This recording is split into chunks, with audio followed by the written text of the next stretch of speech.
those are just those AirPods going? Dude, these are $5 on Amazon. Man, you have better audio than 99% of the guests. Thank you. Well, Wow. that's a good start then. Yeah. Are you on a computer or a phone? I am on an iPad. Holy cow. He cracked the Yeah, code, ladies and gentlemen. yeah. It's my school setup. It's just an iPad with the little keyboard.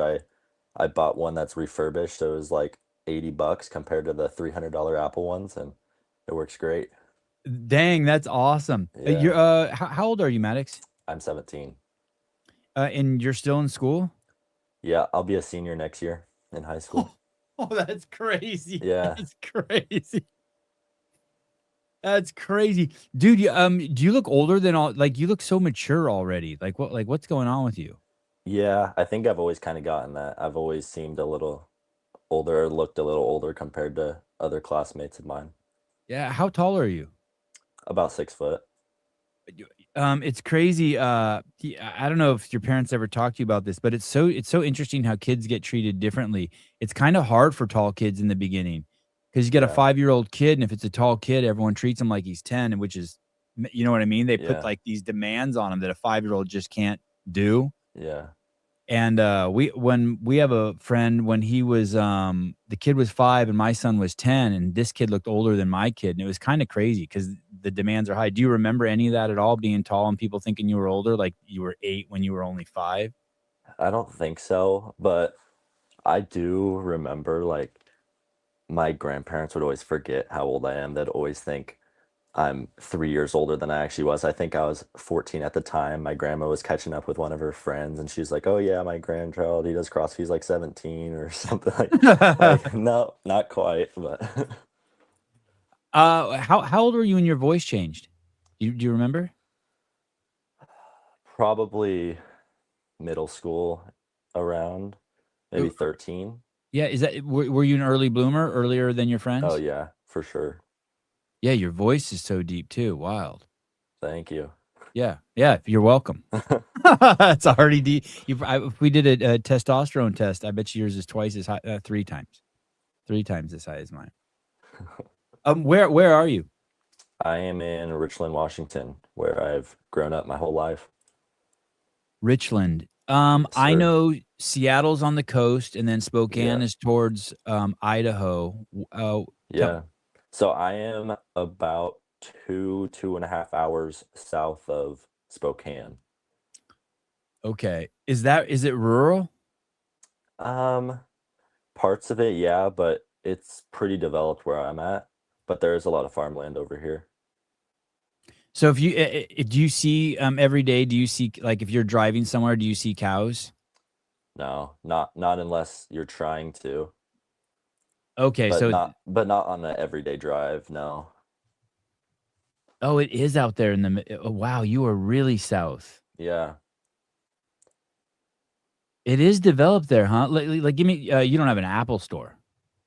Um, no, I doubt it. I don't think so. What about a Walmart? We do. Yeah, we got Walmart, we got Costco. We actually just got our second Costco last summer. Oh, crazy! It's crazy that I haven't ever even heard of this town.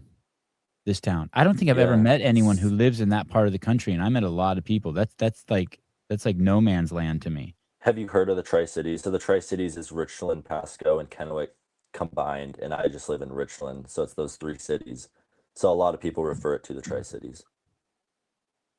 Okay, I haven't heard that, and I know Snake River. What's this body of water here? This big one? That is the Columbia River. That's where we do Oh, all of our boating. oh. Yes, sir. And for people who don't know, the Columbia River is a very prominent in the United States Yeah. geographic feature. It goes from here, the Pacific Ocean, crosses all the way over, and there's a highway that runs along it.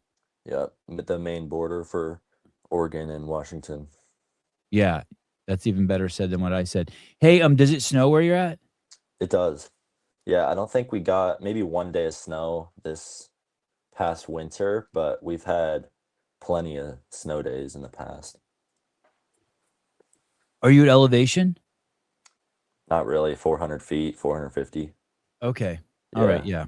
All yeah, right. it's great. So It's the summer of your junior year, and next year you'll be a senior. That's right. Yeah. And you've been to the CrossFit Games 3 times already? This will be my third time. Yeah. And your last time as a teen. Correct. Oh, and are you training with James Sprague?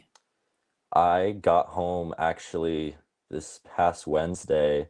I was there from July 1st through the 15th training with him. Basically our last final push of games training I just did in Liberty Lake, um, in that area with him, and it was great. Yeah. Yeah, how does that work? What's your tell me about your relationship with him? How do you know him, or what was the first time you ever met him? So I met him, I want to say almost 4 years ago now. I think it was December 2022. All my family lives in that area, the Spokane, Post Falls, Idaho area. Um, so when we were visiting family for Christmas, this is when I was getting into CrossFit. I wanted to still work out and not feel like I was slacking. So I dropped into Spokane Valley CrossFit because I know Cole Sager, was going to that affiliate at the time. And Cole and James were training for Wadapalooza, I believe. Um, and yeah, it was really cool to meet him, energetic as always. And he was a great guy, and he actually reached out to me. He was like, "Dude, let me be your coach. Like, I see so much potential in you." And at the time, I was like, "How is he supposed to do that? He's trying to compete. He hasn't made it to the games yet at this time. Like, he's going all in on himself trying to make it. How is he supposed to help me as well?" But we stayed in touch. So every single time I visited family, I would always go and train with him. And then it got to the point where I would drive up there just to train with him. It wasn't necessarily to go just because I'm there seeing family or whatnot. It was going there just to train with him.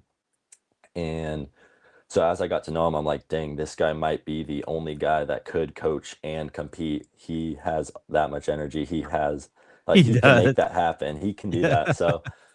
So I figured after the 2025 games, that whole season I was programming for myself, and I was like, yeah, I think I want to have someone that can help me out a little bit more. I know I don't need a coach that's like right there with me all the time, but I definitely need more help than doing this on my own. So I reached out to him again, asked if he could coach me, and right after the 2025 games, we've started working together ever since. God, there is so much there. That Yeah. this is crazy. I have a gazillion questions, but before I dig into it, and I know I'm totally out of the linear timeline that I usually like to keep podcasts on. Can you tell me about your first interaction with him? So you're 13 years old and you want to get a workout in, so you go to his gym and you spot him and the great Cole Sager, uh, just working out in the gym. Yeah. So I walk in and I was with my dad because I think I was 12 probably at the time, maybe 13. Okay. Very young, not very good. I just wanted to get good. um, Yeah, like you got your first muscle up. I saw on your Instagram probably in 22, right? yeah. Or no, your So first bar muscle up. Yeah. yeah, so that must have been the winter after that. So I was pretty Okay. early on. Um, but I remember him walking by and I was like, "Dad, I feel like I recognize him somewhere. Like I think he was a team games athlete." But I don't even know if I remembered his name or not. I might have. Um, but I was like, "That's crazy. I feel like I've heard of this guy before. Like who is he?" Um, so then as we started talking, it was pretty cool, and he's obviously seems like he cares so much about me because he's asking me all these questions about who I am, like how I got into CrossFit, and yeah, it was pretty sweet. And you exchange phone numbers on that trip right there, then and there, or No, he followed me on Instagram, and then I checked and I realized I wasn't even following him at the time. So I followed him back, and then he DM'd me like, "Hey, like let me coach you. Here's my number," and then that's how we kind of got into communication.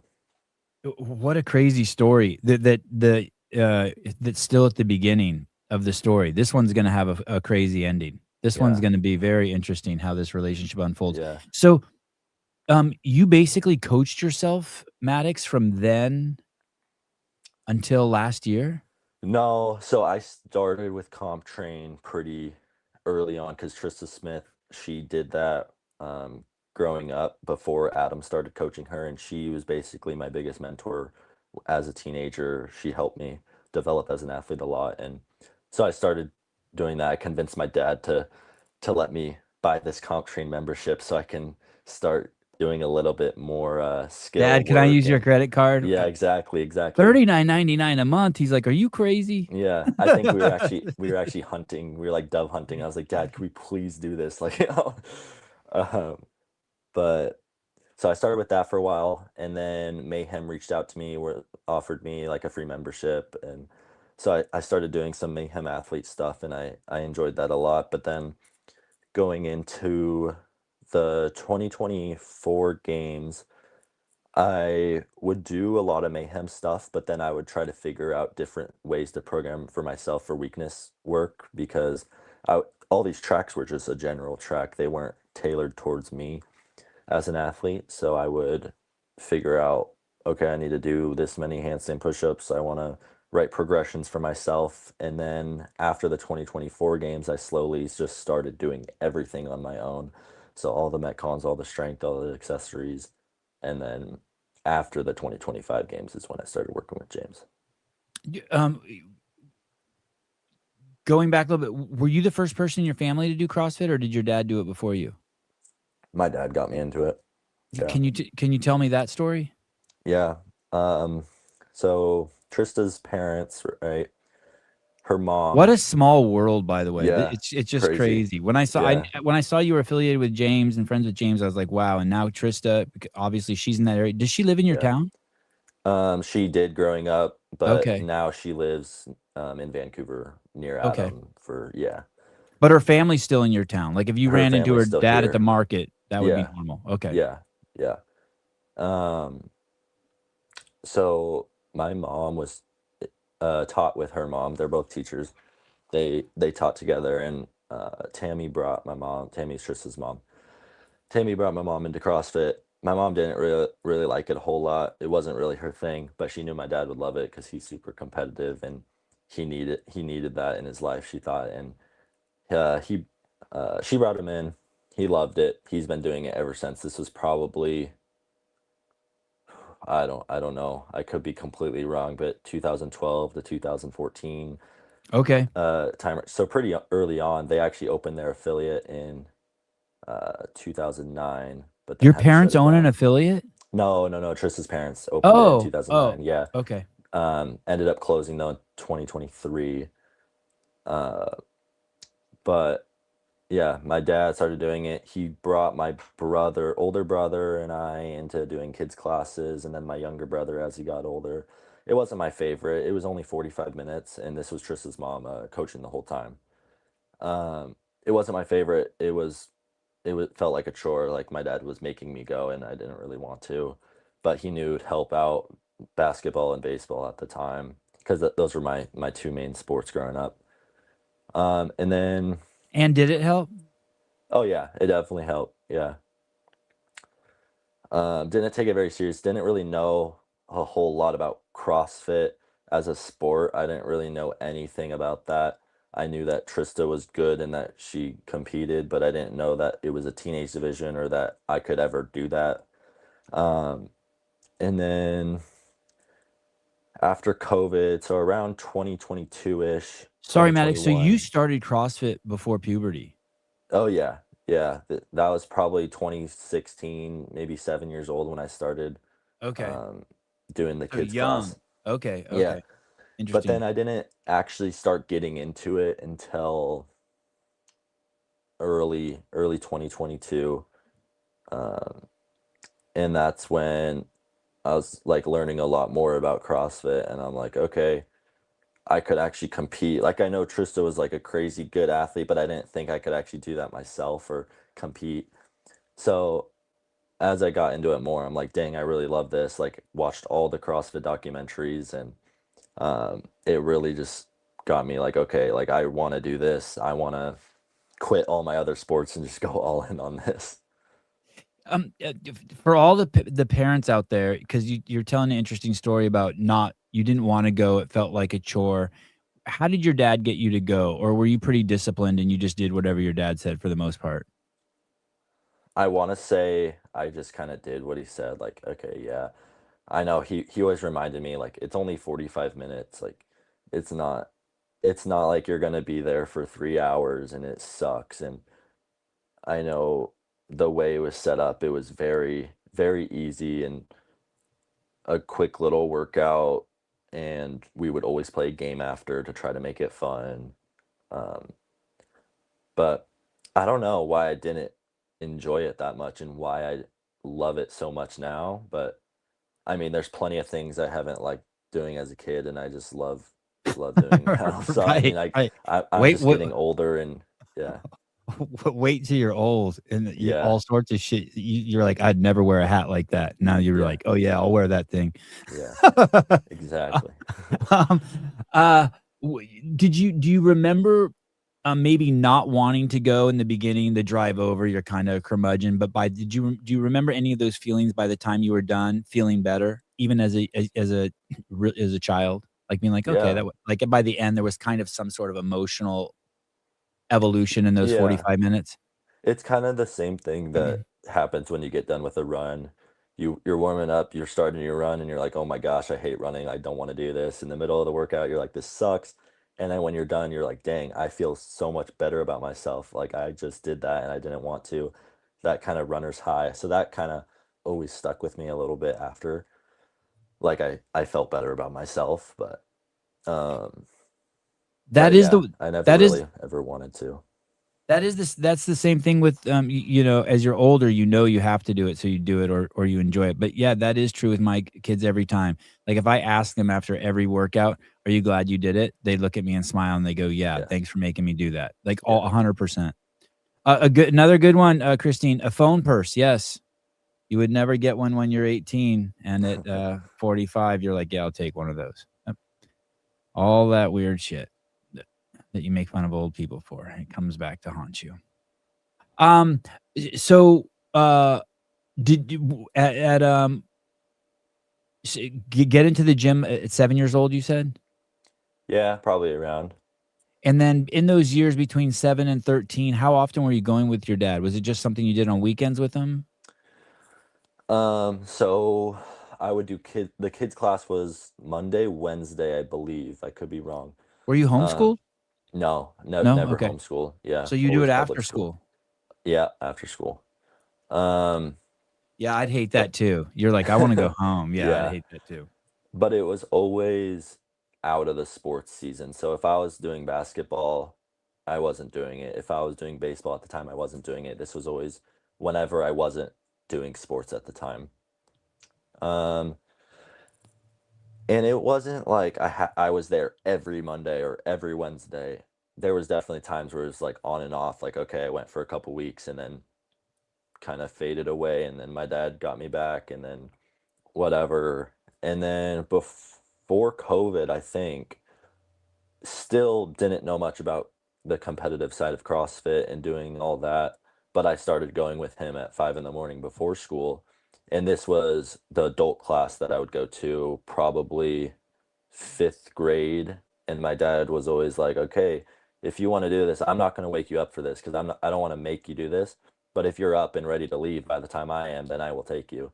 So that was kinda always how it went, and then later on, after I started getting into it more competitively, there's a couple times where, oh, I didn't wake up from my alarm, and then my dad's like, "Okay, I'll wake you up now, like, I know you're gonna be bummed if you miss this morning session, so I will wake you up now."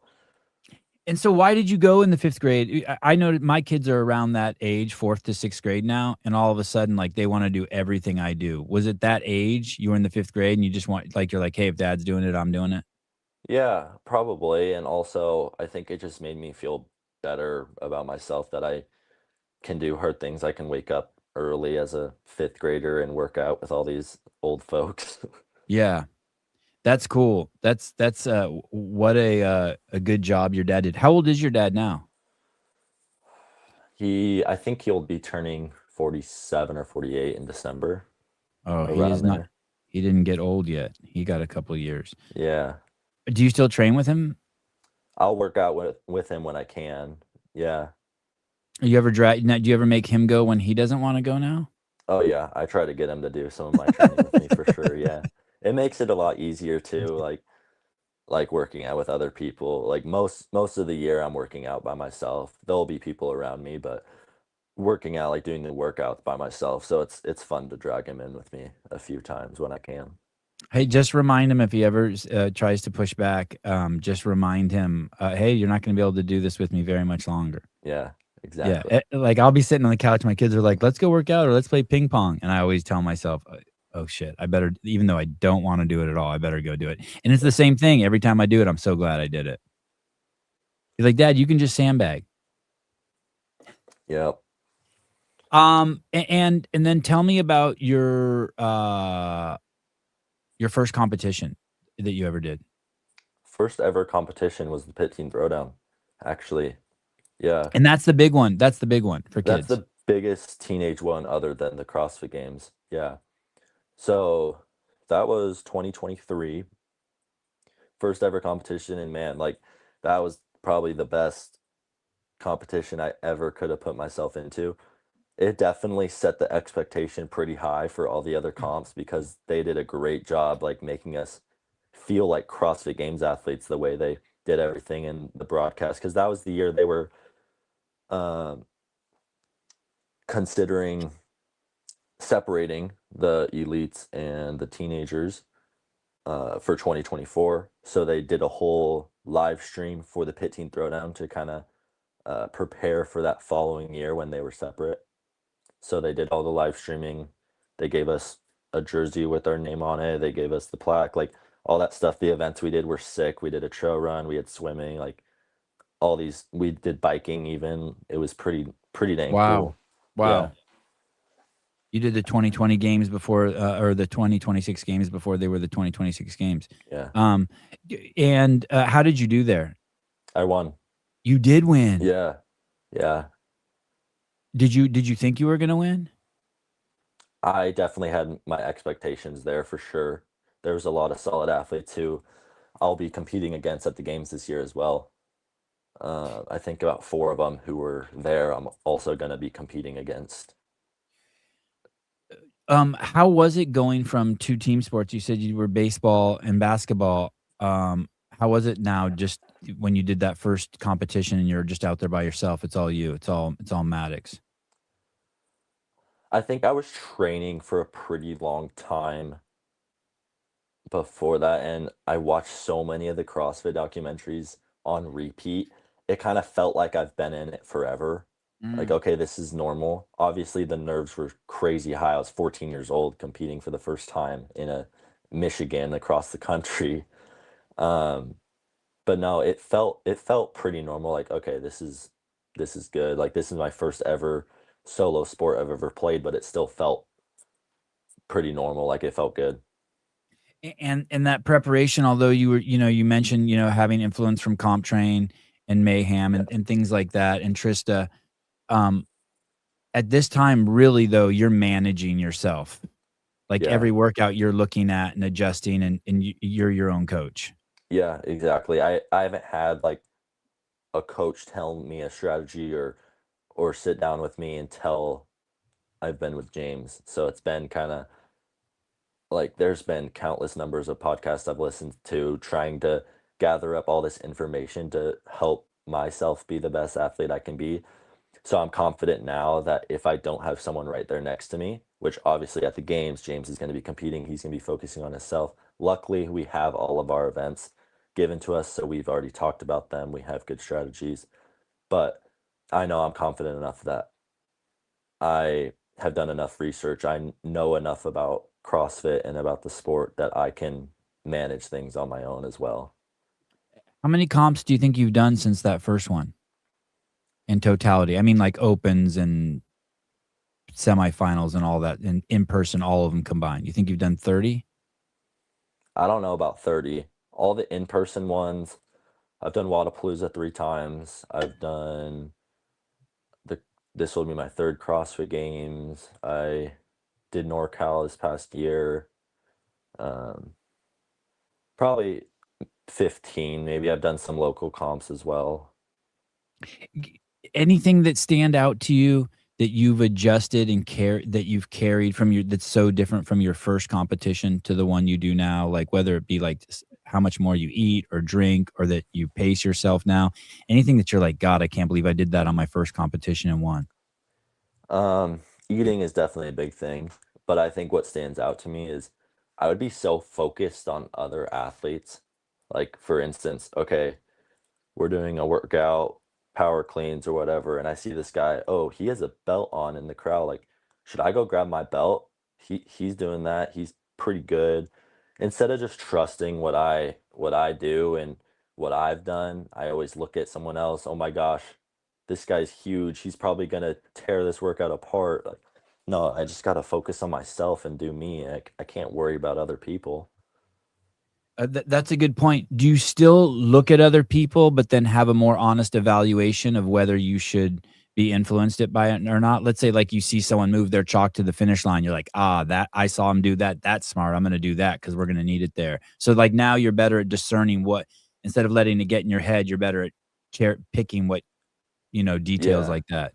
Yeah, so there's definitely different things like, okay, this guy, the way he's doing this new movement we haven't seen before, like that's kind of smart. Maybe I should try to figure out that. But if it's something as simple as, oh, this guy isn't wearing or isn't having knee sleeves and I do, or I can't, that would always get in my head for some reason. Like, am I doing something wrong? But I just need to trust what I've done in my preparation and how I do things because everyone's their own athlete. Everyone's gonna do different things, and I just didn't realize that back then. And it's funny. They're doing the same thing. The guy with the knee sleeves is like, how come Maddox isn't wearing knee sleeves? Yeah, It probably. should be like a meme, Yeah, right? Of just two yeah, guys standing there with the bubbles. exactly. Yeah, It's great that what's funny is a lot of people will have those thoughts and they won't even have the awareness to even know that they're doing that. Do you know what I mean? They're getting drug along and influenced and they yeah. don't even know it. So what Well, a huge yeah. step at your age to even be aware that you were Oh my doing that. gosh. Well, during the time, I just thought that was normal. I wasn't. I didn't realize back then, but as I've gotten older, I was like, dang, like what am I doing? That's not helping me. It's just getting me more nervous and stirring up things that I don't need to. I just need to focus on me, stay in my lane, and I'll do way better. Yeah.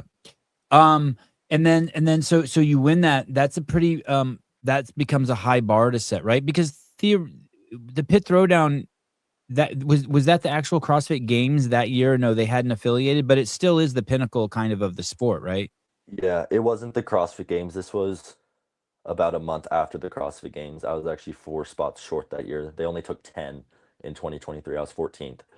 And so this pit team throwdown was basically my CrossFit Games for the summer. Like this was the comp I was training for all Was summer the long. champ there in your division? He was not. No. Okay. Oh, that must have bummed you out. You must have wanted Yeah. I don't to. think I don't think any games athletes were there in my division that year, but it was everyone who barely fell short. The kid who got his name's Akil. I've been competing against this kid since then. I'll be competing against him in San Jose. He got What's his 12th, so name? Tell me his name. Akil Lopez. Okay. Yeah. He got 12th, so he was only 2 spots out. So we were all right there on making it to the games. So it was pretty cool. It was basically all the semifinal guys that barely didn't make it. What and then in 2024 you did make it to the games. I did. That's when they took 30 athletes. So they tripled how many athletes they took that year. Okay, and do you think that's why you made it in that year, or did you also make some significant improvements? Because as a teen, well, let me ask you this before you answer that. As a teen athlete, when you talk to the other teens, are you a late starter or no? Are you an early starter or are you about average? What do you mean by that? Meaning, did most of like you were dabbling, you were doing the kids class, Oh, from gotcha. for it, and we know what a lot of, I'm guessing if it's the kids class like the ones I've taken my kids to, it's almost Yeah. like not even CrossFit. Like Yeah. like there's some kids who can't, when the teacher says touch your head, they don't even know where their head is. You know what Yeah. I mean? And you're like, what the but I know it's like jumping from box to box and then swinging from a rope. I know it's like different than Yeah. do you think that the other kids had a stronger foundation from you younger, most of the kids you're competing with, or do you think you guys are all about the same? I think we're all about the same. There's definitely some kids who got into it way earlier and started training way earlier. I don't think that's necessarily better because you can only start at such an age. If you start at 6 years old and you're doing full strength training, you're not gonna make huge gains. You're gonna be about the same as when we both start at 12 years old. Because by Right, the time you're right. hitting puberty, that's when you make all your gains. So I think I kind of found it right at the sweet spot. I think if I did start 6 months earlier, I think I would have been in the top 10 in my first year. But we were all right there, I think. And the year 2024, when they going back to that question, when they opened up the field, do you think you qualified because they opened up the field or because you had made significant leaps? So that year in semis, I had a really rough go. I had like 100th place finish in one of my events. I got 17th. So I did worse in semis that year than the year before, and I was much better. Like in the Open in 2024, I won a workout. I got third overall. In quarterfinals, I got fourth. Like I was solid, and then semifinals, I just kind of didn't have it for some reason. So I was very fortunate that they took 30 athletes because I placed 17th. I wouldn't Mm. have made it if they still took the top 10, even though I knew I was good enough for that. And then how did you do that year at the games? I got eighth that year. Okay. Yeah, so not bad, but I definitely was shooting for a little higher. And do you remember the movement in that workout that you said you got 100th in the semifinals or the Yeah, quarterfinals? Do you remember what the movement was that gave I you the do. hiccup? Ring muscle ups and front squats. It was a horrible workout for me. I've gotten a lot better at those types of workouts, but I believe it is like a 3, 6, 9, 12 ring muscle ups and front squats, and it just wrecked me. I just couldn't do it. What do you think was the movement that most improved when you went through puberty? Like, was there a movement that you were like, God, like as a young man that you were like, God, I would never, I'm just always going to suck and struggle at this. And then now 4 years later, you're like, God, I love that movement. It's money, it's butter. I mean, obviously, strength is a huge thing, but an actual movement, I think bar muscle ups took a little bit.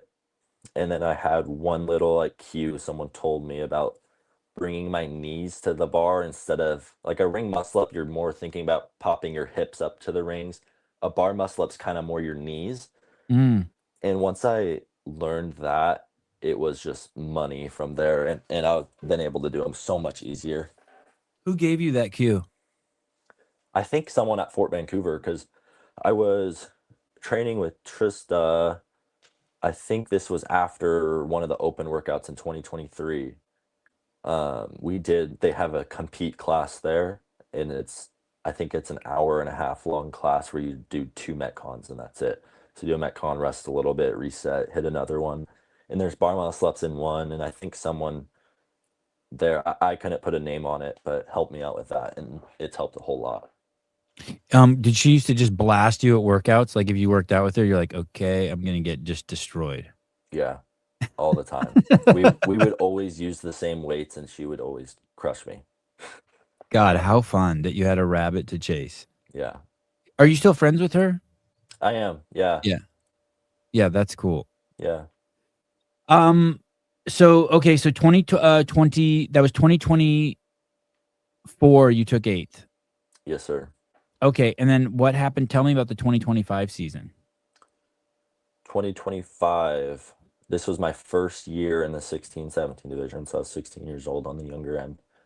And going into the season, didn't really have much expectations. I wanted to make it to the games, and that was the biggest goal. I think in the Open that year, I got eighth, so the exact same as what I placed at the games last year, but I was on the younger end. In semis, dude, the workouts were so perfect for me. I executed them perfectly. I got third that year in my age group. I was like, Wow. wow, I'm the one of the youngest guys, and I just got third. Like that's crazy. So it definitely gave me a lot of confidence at the games. Um, but the CrossFit Games didn't really go my way. The first event was a 7K run, and that absolutely destroyed me. My first mile, my watch beeped, and I remember looking down, said, it kind of talks to me, it's one of the Garmin's, and it goes beep beep. Mile one, 6:20. I'm like, oh no, that's That's like bad. one of That was bad. That was really bad for oh, you. that was really fast for me. I'm Oh, not a very good runner. fast. Oh, That okay. was Really fast. sorry. That was Sorry. really fast. Yeah. Okay. I'm not a great runner, and I'm like, Okay. that's probably one of the fastest miles I've ever ran. And Uh-oh. I was only a mile into this 4.5-ish mile run, and it kind of screwed me over. Luckily, my pace didn't fall off too far. I think I ended at like a 7:20-ish mile, but it wrecked me for the whole weekend. 3 hours after that event, I couldn't take 10 steps without bending over to breathe. I couldn't breathe and I was just toast. Was it that a trail run you said or on a track or? It was trail. It was like the trails you see on the side of a road. It wasn't like through trees and that type of trail, but Isn't that funny? So that we started off earlier talking about taking in information by from what other people are doing yeah. and not necessarily needing it. In hindsight, do you wish maybe you wouldn't have worn the Garmin and known that? Do you think knowing that was bad too, or do you think it was good because then you slowed down? Or I think it was good knowing it because I don't think I could have changed how I felt. It was purely I did this workout way too fast. My CNS is cooked, and I'm one workout into this weekend. pool boy, a great cue, knees to bar allows you to then to kick forward, which naturally drives the hips towards the bar. All right, That's there you right. go, there you go. We will get to this, Judy. Does he have a mindset coach or a sports psychologist? We will get to that. Okay, and so, but you still finish eighth. And did they take 30 that year also in 2025? They did. Yeah. And so, and you were one of the youngest in the field, and you qualified high. You said third, Yeah. and finished eighth. So that's still even with a tough opening workout. You might I finished 13th that year. 13th. Yeah, Sorry. eighth was 2024. Okay. Yeah. I had two really bad finishes to end the weekend. I was in fifth place with two events left, and a ring muscle up workout came up, got dead last. I Oh I boy. I told myself, I think I've always told myself, like, I am never the type of guy to take last in a workout or last in a competition. I don't care how bad I am at something. I know I can push through anything and I will never be last. There's always got to be someone that I can beat.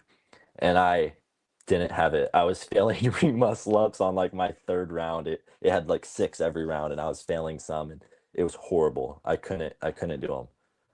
Do you remember the chatter in your head being on the floor as God was telling you His plans instead of your plans? That was definitely after, but during I was pretty pissed off. I was like, I'm making a fool of myself. I came into this weekend in third place and now I'm failing ring muscle ups and getting dead last in a workout. But after I'm like, okay, it could be a lot worse. They're taking cuts after that event. So top 15 could do the final event. Bottom 15 was out. And I was like, okay, it could be a lot worse. I could not even be able to do the last event. You know, everything happens for a reason. I always remind myself that. And yeah, I don't think it's changed much of who I am today. Like I don't care taking last versus being top 10. I still know I need to work on my ring muscle ups and the other movements in that workout couldn't make up for my ring muscle ups in that workout. It was purely I sucked at them and couldn't do them. By the way, the reason why I invited you on the podcast, I haven't had any other teen athletes on, is I was like, oh, I need to have a teen athlete on. And so I reached out to some people and I'm like, hey, which teen athlete should I have on? And they all said Maddox Metcalf. Really? So yeah, so whatever you're doing Sweet. or whoever you're talking to or the way you're behaving out there, and I'm sure, a little bit has to do with your performance, but I think most of it has to do with your character. Like, so Thank you. kudos Thank to you, you for brother. leaving a good impression Thank on you. everyone. Yeah, and you text really good too. Like the second we started texting back and forth, I felt like your friend. So I was like, wow, this kid got a Thank good you. head on his shoulder. Yeah. I could probably say I got a little bit of that from James. He's definitely helped me be a lot more friendly to people when I can. Does he tell you that, or do you just see how it's working out in his life and try to Oh no, emulate it? he doesn't really tell me that. I don't think it's always just he's the friendliest guy ever, and it's kind of um, taught me just by experience and by watching him. Yeah, and then you see the fruit on his tree, right? You're like, "Wow, Yeah, he acts like this, exactly. and look at the fruit he got on his tree." Yeah. Um, so, going back now, you meet James at his gym. After meeting him once, that's when he says, "Let me coach you?" Yeah, it was that night. He DM'd me. He's like, "Let's exchange phone numbers. I want to coach you. I have an opportunity for you." And we actually did end up hopping on a call and talking about it before I made my decision. And then but then it didn't take you but you just didn't make the decision for, like, 3 years, right? Or Well, 4 I made the years? decision early on. I was like, "Not right now. Thank you so much. We can stay like let's stay in contact. Let's train together and stuff, but I think I'm good with what I'm doing right now." We became super close friends, and I think that was definitely a smart decision because I think if I let him coach me right away, it would be just he's my coach, and it wouldn't. I know it would have grown into a friendship as well, but I think it was great to have that friendship for a good 3 years before I had him coach me because I built so much trust with him. Kinda like, dating, like, y y this I don't know if this is gonna resonate with you, but I was friends with my wife for 5 years, Oh yeah, and that was hu that I have to say that's probably why now the next 25 have been absolutely amazing because yeah, we were friends. Yeah. yeah, Yeah, that's cool, and so you built a lot of trust. yeah. And then, when you finally do you remember the day, what the day or the year that you the exact day that you called him? Did you call him and be like, "Hey, I'm ready to be coached by you?" I think right after the games, I was like, "Dude, like, can we start working together? Do you still have a spot open?" Because I know he only takes on a certain amount of athletes to make sure he can focus on his athletes and himself to the best of his abilities. And I was like, "Dude, do you have any open spots that I'd love to start working together? I need a coach for this final teenage year of mine. I want to go all in, and I want you to coach me." So just a week after that, I took some time off after the games, and then we got into testing and that fun stuff. Does he, use you also for his training? Meaning, like, does he like, if James were doing preparing for a comp, would he call you up there and be like, "Okay, hey, I need you to do these workouts with me," and that's part of your training? He wouldn't call me up there, like, he loves having me, um but when I'm up there, I will train with him, I do a lot of his programming. When I was there just these past 2 weeks, I the first week I was there, I did almost everything with him, and he definitely tells me how much it does help him. It's not like I'm giving him a push in any workouts, he's the fittest man on earth, and I'm Right. 17. But, um, it definitely helps because I know if my dad's working out with me, I'm beating my dad in all these workouts now, and it just helps because it helps you stay motivated also. Like, when Yes, you're I working out think with other people, that's the biggest thing. It's not that I'm getting a push from my dad or I'm not giving a big push to James, but it is helping him stay in it and stay motivated. yeah, I think James has acknowledged that the camaraderie is more important to him Yeah, than the pushing. It sounds like he really likes to be with friends. yeah, for sure. How would you compare so when you go to the games, roughly, do you know how many events there will be? There will be 6 for us this year. Yeah, do does he talk to you about that? Like, "Hey, you don't really probably need to train like me because we're preparing for 20 events." Or is there a distinction between what these guys are training for and you're training for? Yeah, for sure. So when I was there first week, did almost everything with him. And then as we got more of our events, I'm starting to I've tested every single one of our workouts because we got them so early on. So that's when we kind of switched gears. My girlfriend Zoe was there with us also for 2 weeks, and so we basically trained together. So it wasn't just me by myself. Zoe and I were training and testing all these workouts together. Uh, but when we could, we would always jump in with James on certain things. But after we got some more of our workouts, it kind of shifted between training all together and kind of separating because James is starting to get him some of his events, and it doesn't benefit me testing all of James's workouts, trying to learn back rolls, trying to whatever when I have 6 workouts 2 events a day, that's a lot different than 5, 6 workouts a day. When is the teen comp? What days? 24th through the 26th, Friday, Saturday, Sunday, that same weekend. Oh, so you guys aren't even going to get to watch each other go. No. No. Oh, that's a bummer. And when you're done, I'm guessing you're going to go rest. The last thing you're going to want to do is head on over to the stadium and watch. Yeah, I don't know. I would love to go watch because I've never watched the CrossFit Games in person before, so I think that'd be a whole lot of fun. But we'll see how I feel. I know Wadapalooza, I would always like to go watch, and Wadapalooza was always 6 events. The past 3 years I've done it, 2 events each day. So it's probably going to give off a little bit of that vibe. And I know I'm not going to want to sit in my Airbnb all day long if we finish our workouts at 1 p.m. So I'll probably watch a little bit as long as I'm eating properly and recovering properly. Corey Leonard, sorry I'm late. Can someone catch me up? No, go pound sand. No, of course. You are looking at Sevan Matosian. He's 54 years old. He's doing a podcast. Oh, Maddox Metcalf. Been to the games 3 times. No, going to his 3rd time. Going to my 3rd. Has his roots at Trista Smith's parents' gym. Got beat up by Trista for many years and now gets beat up by James. That's right. And he trains with his girlfriend. Is she competing? She will be going to her 3rd games as well. Holy cow. Yes, sir. How did you guys meet? World Fitness Project, Tour Stop 1. World Fitness Project does teen comps? I don't know what they do now, but for the first year they did teen duos. So it was the same-sex teams. So my buddy Caden and I did that. And Zoe's partner was Haley, and I knew Haley from past comps. She was also at the pit. So we kind of all formed into a friend group, and I met Zoe through that. And where does she hail from? Where's home base for her? She lives in Temecula, California.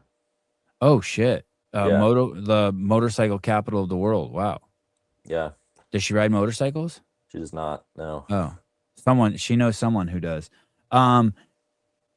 Crazy. And you guys just started communicating, and then next thing you know, she's your girlfriend. Yeah, that's right. We had that whole group come over last July for a games prep, because we all qualified for the games, and we trained together for about a week or so, and we just loved spending time together, and we started dating ever since. And did you get any warnings from anyone, like, hey, you shouldn't do that? Or did you have any like thoughts like, hey, maybe I shouldn't do that? Maybe I should, that could cause some complications in the training and the I competing? don't think so. I mean, I think maybe a little bit just because it was right before the games. But other than that, no. All my family love her and think she's great. So it's been working out very, very good. What you're doing this, and this is your last year as a teen? Yes, sir. I know the games are right here and you're probably focused on that, but are you thinking about going to individual after? Oh, for sure. That's all I can think about right now. No Well, shit. Okay. Well, that's all so obviously I want to really full send this games and make the most of it. But James and I have also already tried to start working in training to build me a bigger base going into the individual side of things. Obviously the leap is massive. Yeah. And us normal folk look at what the games athletes do. I remember like 2007, everyone could do the workouts. 2008, everyone could do the workouts. 2009, pretty much everyone could do the workouts. And then 2010, there became, at least from my perspective, like this break. All of a sudden, like you couldn't do no matter how much time you gave yourself, you couldn't do the workouts. Like they were just getting too hard. I'm guessing when you first started CrossFit, you looked and you thought, wow, those numbers, that's too much. Like I can't put you're front squatting 100 pounds and you're like, how am I there's teens front squatting 300 pounds. How the fuck am I going to do that? I'm guessing. Yeah.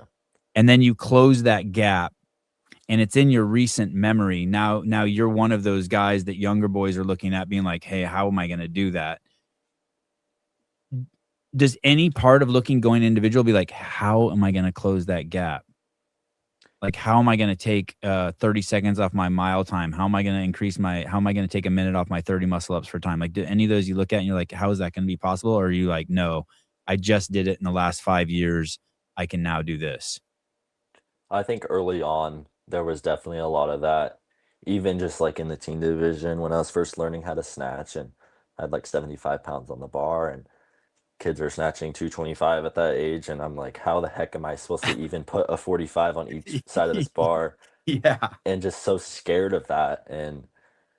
But as I've gotten older, I know, um, I don't think I'm worried at all about, oh, I need to snatch high 200s. I need to run a low 5 minute mile and stuff like that.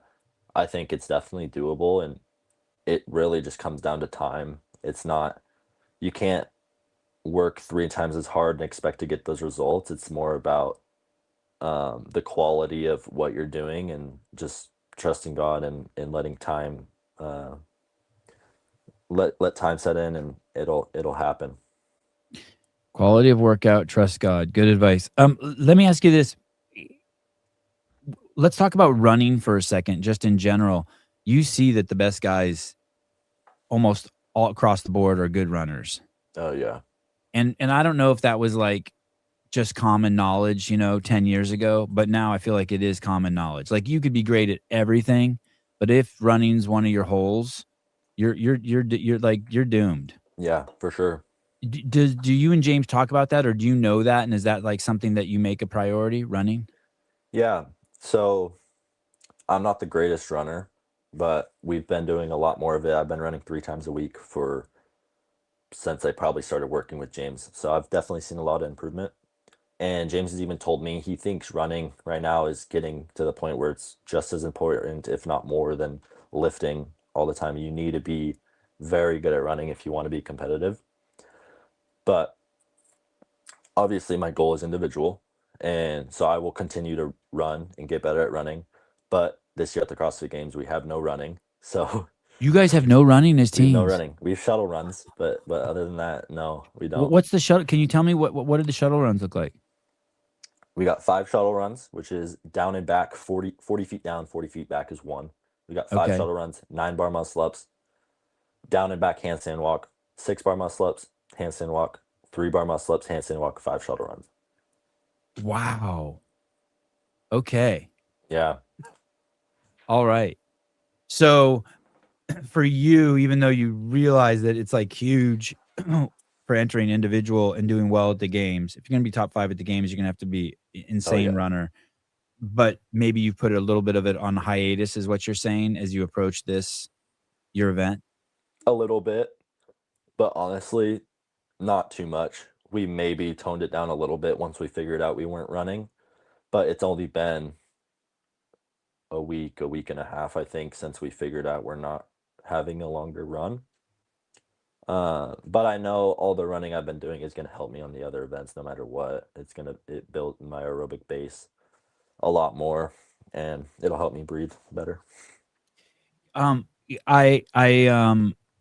my kids do a lot of sports, and I take them to all their sports. I'm the if you look up helicopter dad, there's a picture of me. Um, and yesterday I took them to a new gymnastics coach, and it was the first time I'd seen them train with what I would call lacking intention. Like I could tell they were more like feeling out the new coach than Yeah. training with intention. It was very, very interesting to me because usually they train with such focus and such intention. Does When I think about running, I think about that as being really hard to do with intention because it's something like you're like, okay, it's 3 times a week and I just have to get through it. Is doing things with intention important to you? And what does that mean to you, the training with intention? I honestly think that's one of the most important things. I take that pretty dang seriously. If I'm at the gym and I didn't have very many 3 session days, but there was a few this year. I'm on a 3 session day, let's say, and I have another Metcon I have to get through or whatever. And if I'm just so tired and let's say like my joints are hurting, my knees are hurting, I can't, and I'm just moving through the workout just to do it because it's like, okay, check this off the list. I have to get this done. I will just stop the workout and call it like, I know I can do this, but right now I'm just moving to move, and that's not the point of this. That's not the intent of this. And if it ever gets to that point where I have no intensity in my workouts, um, or it's gonna harm me more than help. Like let's say my knees are hurting really bad. I have a big squat workout. Okay, let's try to change up the movements a little bit where they don't hurt my knees and affect the rest of this week just because this one workout. If I do a workout and it affects the next week of training, it didn't help me. It just made everything worse. So if there's not huge intent behind everything, then I probably shouldn't do it. Um, can someone explain that 500-meter run is not a sprint? Can someone explain? No, no one can explain that. You're a jackass if you think that. Thank you, Pat. You can sprint a quarter mile. Yeah. Listen, anyone who's saying stuff like that's an idiot and dogmatic. Sorry, Maddox. I'm gonna have a little temper tantrum here. Listen, it doesn't matter how long it is. If they say it's a sprint, that means you run as fast as you can. That's it. Everything's a sprint. It's just Yeah. how you pace it. Yeah, be quiet. Be quiet. Anyone who doesn't, yeah, Coach, thank you, Coach Sasquatch. 500 meters can definitely be a sprint. Yeah, and if your mindset is going into it is that it's not a sprint because it's not 200 meters or 400 meters and that's the max, like, yeah, quiet. You settle down. You don't even know what you're talking about. Go argue your limitations somewhere else. Yeah, know this. This is true. Finally, someone says it. It's gonna hurt. Yeah, that one is gonna hurt. Yeah. Thank you. 800 meters is a sprint. Even 1600 meters for some people is a sprint. Yeah, those stick guys, those guys that look like sticks. Oh my gosh, yeah, they're insane. Someone hasn't sprinted in 35 years. Oh, I have a video of me coming out sprinting. I did sprints a couple weeks ago. I'm fast, even though I lost to a 9-year-old. But I'm fast for 55. Do you believe me? I believe you. Yeah, good, because I Yeah. am. It's crazy. Good. You ever play Frisbee? I play Like this. catch, not Frisbee golf. I mean like catch, like proper No, Frisbee. No. Can you not throw like one? Do you think you catch, can throw but one straight? oh, for sure. We Yeah, play okay. this game. Troy Bondsguard is one of our favorite games we play. We played it a lot of times at the river actually while I was training with all them. And it's called Bottle Bash. Have you ever heard of it? Oh, yeah, yeah, you throw Yeah. you stand apart and there's Yep. bottles. Yep. There's I see two the sticks and you try to yeah. throw it and hit the stick. Yeah, dude, that's such a Those fun are game. you know what that game is? I see that game being played at the beach all the time. That's, "Hey, we have beautiful bodies, and we just wanna hang out on the beach and, check us out." God, those Oh kids who play my that gosh. game, yeah. I was at Newport, and I'm like, "Look at these kids." I wanna tell you, like, I got a little, I don't know if sad's the right word inside, but when you say that you said something about your knees, I got a little, the parent in me started getting like, "Ooh, I don't like to hear that." When you say you have pains, oh, in your knees, aren't you too young for that? I wish I was, but there's definitely there's definitely some pain there. But it's gotten a whole lot better.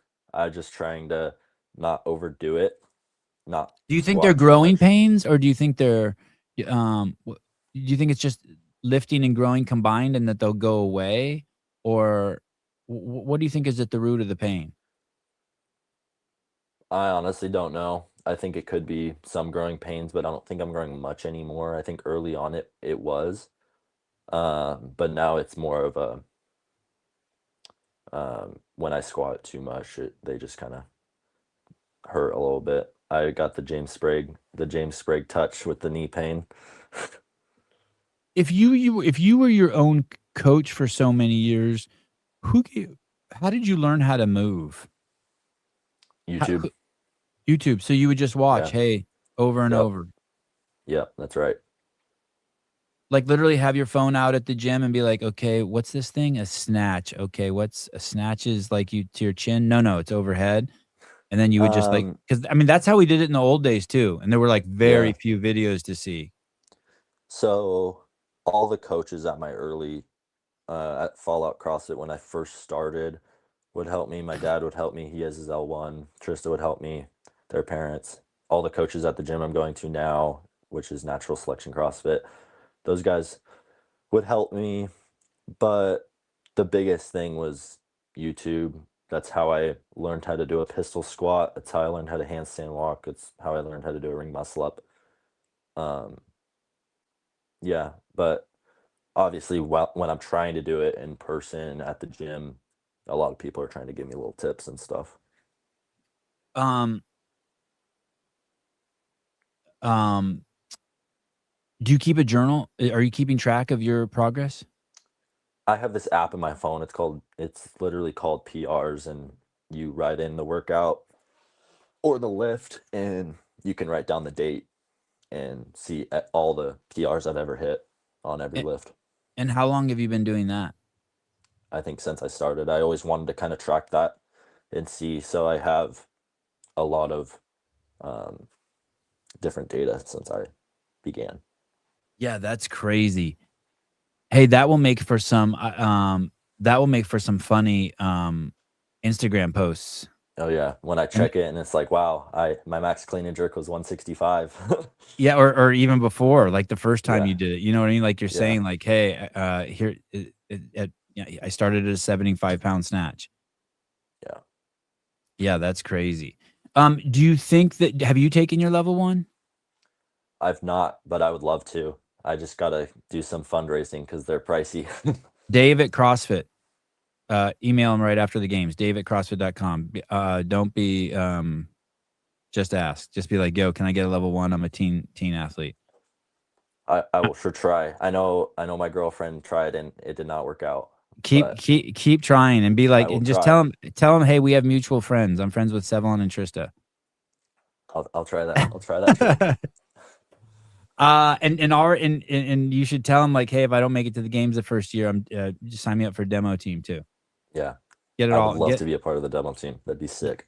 get it all in one email. Um, do you see yourself? James is obviously with Brute. Do you see yourself at any time moving to that type of scenario? For sure. I know James won't be able to be my coach forever. Um, he's an athlete, and once I get to the point where I can start competing against him, I'm gonna have to find a new coach, and that would definitely be a possibility. How old is James? I believe he's 24. I think he just turned 24. 24. God, that would be crazy to compete against him, huh? Yeah, that's the plan. So God, James seems so young to me, and yet you're 7 years younger than him. Yeah, When do you make the trip down to San Jose? I will leave in about 4 days on Tuesday. And who will you go down with? I am driving with my whole family, and then my grandparents will meet us there. And who makes up this family? Your mom, your dad? Mom, dad, older brother, younger brother. Are they doing CrossFit? They aren't. My older brother's gotten a lot more into fitness and stuff, but CrossFit isn't really his thing. He likes doing his thing kind of on his own, more lifting stuff. And how old's your younger brother? He just turned 15. And what's he think of what you're doing? Um, he's tried it a few times, but he hasn't really fell in love with it at all. Um, do you what's your relationship with the pain cave? I love it. That's what I do every day. Do you really love it? Because I do. I feel like Taylor tells me he loves it too, and I'm like, God, I have such anxiety about going there. Like the once a month I go there, I'm like, oh boy, how did I end up here? I think there's certain things that are like, okay, this is going to be a lot worse. And for instance, a C2 bike is probably the easiest thing I can go dark on. I can just grit my teeth and just like pedal away. But then there's some movements where it's like, okay, this is this is a little scarier. This might hurt a little bit more. But I do love it though. I couldn't be competing in CrossFit if I didn't enjoy that. Mm, mm. You think that that's true for most athletes? I think that's true for most, but I think some are scared to actually go there. They might think that they can, but I don't know if that's truly. truly them. Yeah, it reminded me of something Josh Everett said in the 2008 documentary. Every second counts. He's talking about there's another gear, and a lot of people don't go there. They don't even know it Yeah. exists. Yeah, you know what? Trista's dad actually helped me a lot with that. He would really get my mental game up. He would make me do hour-long workouts. He's like, if you want to be an athlete, you have to do this workout. He was making me do kettlebell thrusters with 53 pounds when I was 12 years old. I could barely do one at a time. He's like, okay, you got to do like 50 of them. And then you got to go carry the kettlebells 400 meters. And then you got to do 5 rounds for time, 1,000-meter row, 15 thrusters, like just making me do the hardest workouts ever. And it was just like back to back to back, like just get it done. Like I don't care how fast you do it, just get it done. And that just like made me realize, okay, if I can do these hard workouts, he was basically telling me like, if you can do these workouts, you're gonna see a 10-minute Metcon and be like, dude, this is like the easiest thing ever. And it will help you that way. He'd always tell me when your brain tells you to stop and you're right here, you really have like so much more to go before you actually have to stop. I used to play this game with myself when I found CrossFit at 34, and I would have to hear my brain say stop 3 times before I would take a break. So the first time I would hear it, I would kind of get excited. So I'm like, oh, only 2 more. Yeah. But it's kind of That's a good thing to do, I think. Yeah. yeah, it's like, hey, that's just the first time. Maybe I should have said it at 4. Yeah. Wow, that's what a good story to tell you. So he gave you context and relativity right away. Like, hey, I'm gonna make you show you really long, horrible shit where you're gonna have to traverse a pretty up and down emotional landscape over this hour. And Yeah. then when you see a 10-minute workout, you'll be like, no matter how bad it is, you're like, thank God. Yeah, and I think while we were doing it, I don't think he really told me that. He was just like, "Okay, this is what we're going to do." And I think just like looking back on it now, he was really testing me. Like, okay, if you actually want to be this games athlete you say you want to be, you got to prove it. And so he didn't really tell me that until after. Um, but no, it definitely helped a lot for sure. Pedro, Maddox ain't scared of the pain cave. That's Is that right. That's Peter Arbov. you call him Peter? I'm close with him. I call him Pedro. Listen, let me explain something to you. Not you. Elite 400 meter are slower pace than 100 because mindset. CrossFitters are hilarious. Of course, you're going to argue limitations, and of course, oh, okay, yeah, yeah. If I get him, Pat, will you handle that for me? Thank you. Handle the banana man. Are you going to go to college? I don't want to. School is like my least favorite thing ever. I hate sitting in a classroom. Actually, this next year, so I'm doing Running Why aren't you Start. homeschooled? Aren't you? Don't you have like Aren't you like a Bible family? Aren't you a God family? We Aren't you are, supposed to be but homeschooled? the schools around here are pretty good, I'd say. We don't learn a lot of the stuff you see online where it's like take your kids out of public school, but um no, this next year, so I'm doing Running Start. So this past year I only had one class in my high school and the rest is online through the college. So next year I will be fully online through the college and it's just generic classes. But after this last year, I don't see myself going to college. It seems like you have the ability to self-motivate and self-learn, and God knows, like, everything is online now. I think, like, every Oh class yeah. at MIT is online. I think, like, you can just I mean, you won't get the degree, but I think you can take I think Harvard, same thing. I think all the classes are Yeah. online. Yeah. Why don't you like high school? Do you think, you seem you are you t did you are you too mature for your cohort? Like, did you I'd like like to think so, yeah. I think I've hung around so many like James and all those guys over in the Spokane area that I'm just kind of one with them and they're all in their mid 20s and I've kind of um I don't know how to word that. I've kind of learned how they act and kind of became more mature quicker through that. wow, so that influence wow, God, your parents must be so happy that you hang out with those dorks. I mean, elite Yeah. athletes. They really are a bunch of dorks. Troy, God, my favorite, the king of Dude, dorks. he's the He's my best. favorite dork. God, he's amazing. Wow, you have some great influence in your life. So you don't do any of the after the football game, go to your friend's house whose parents are out of town and see who can beer bong the most beers and None of that. smoke Nope. marijuana through an apple. You don't do any of the stuff I did. No. That's crazy.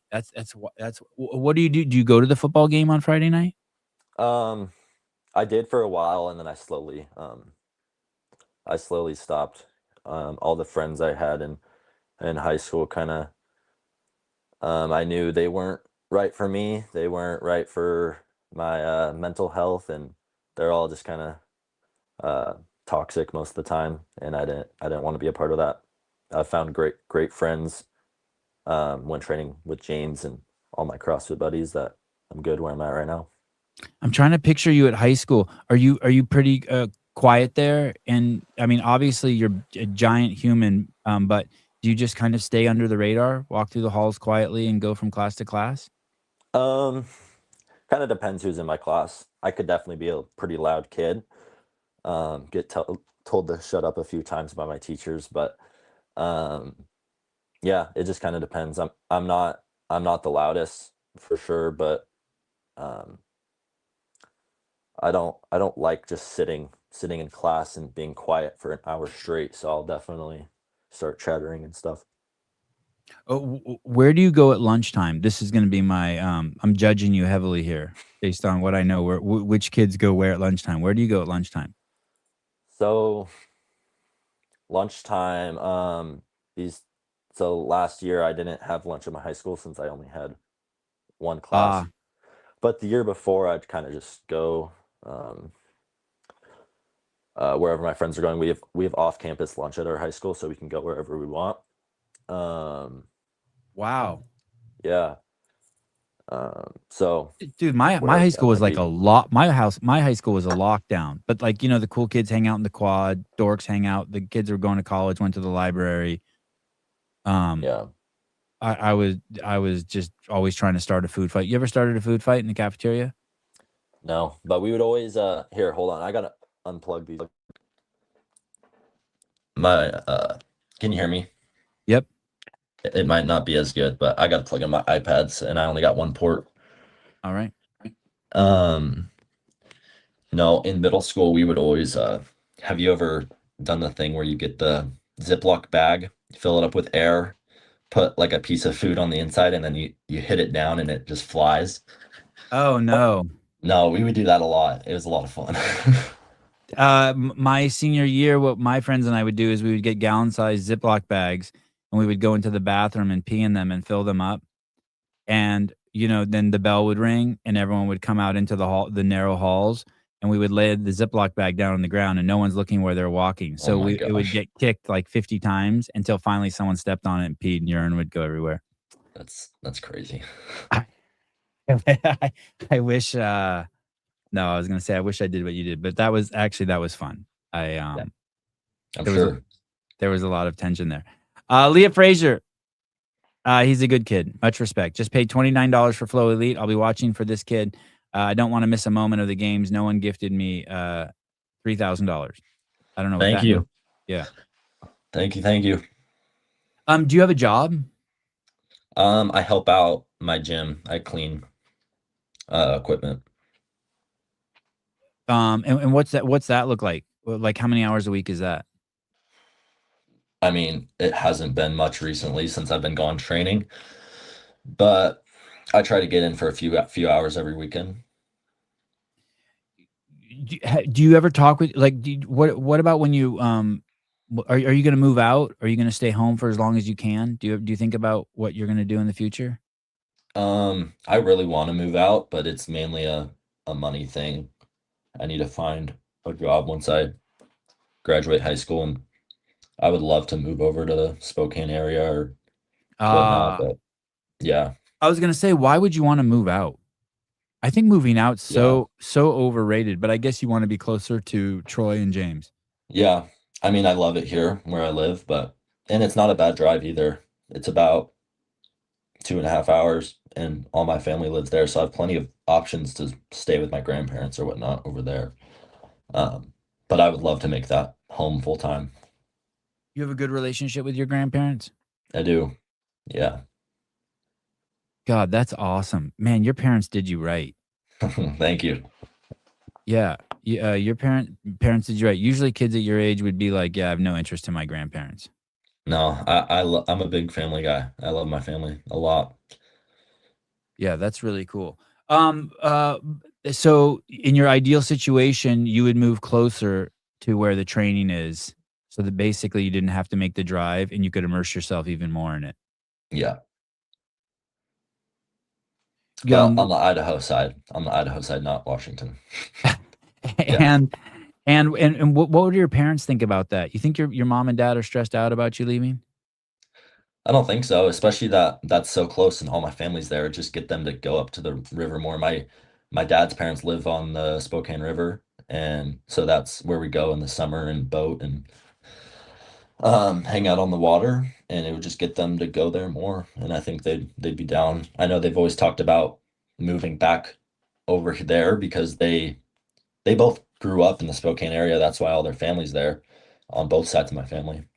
Um, so I think it would just get them up there more, and they'd enjoy that.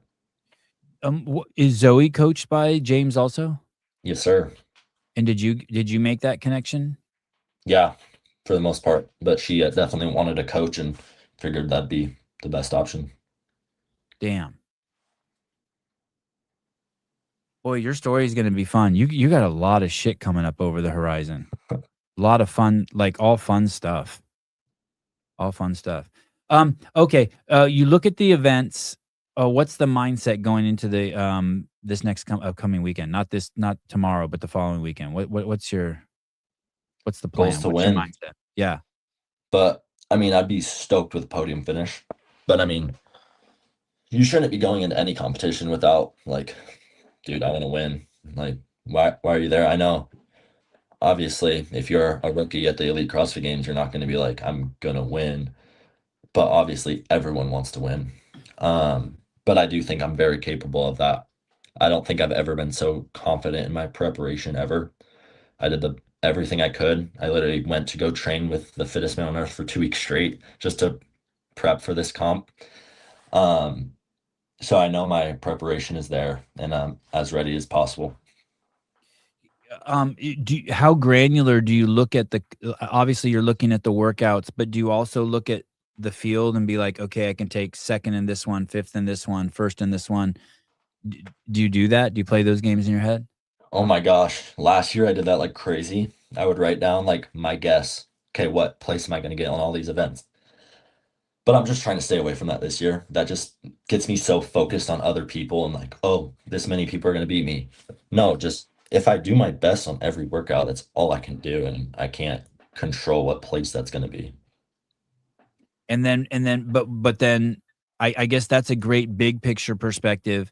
But then when you get on the field, it is a race, right? Like you have to make some calculated decisions here, Yeah. right? If it's like a chipper and you see that there's two other guys ahead of you, some decisions have to be made, right? Like, hey, Yeah. do I go to push the wheel till the wheels fall off the bus and try to win it, or do I try to hold my place and mitigate any damage of fourth place passing me? Yeah, for sure. That does happen. What I just said. Yeah. It definitely happens when I would say I'm more of a pacing athlete. I don't like going out too hot. I always just feel like I freaking get wrecked when I go out too hot. Obviously, that statement about the run was the complete opposite of that. But Well, for the most that's your part, metric. That was your learning lesson, right? yeah. I mean, But for the most that's the part, data. yeah, for the most part, I pace pretty dang well. So I'm never like in the lead at the start of event unless it's just a crazy good event for me. Um, but like, let's say you're doing lunges and you see someone drop on a certain length, that right there gets you fired up and wants you to keep pushing to pass him and be like, okay, he's really tired. I still feel good because I paced this right. This is where I beat him, or and stuff like that. And I guess the opposite is true too. You know that when you it's a double whammy. You know that when you drop the weight, You're like, shit, that I just motivated 3 guys Yeah. behind me.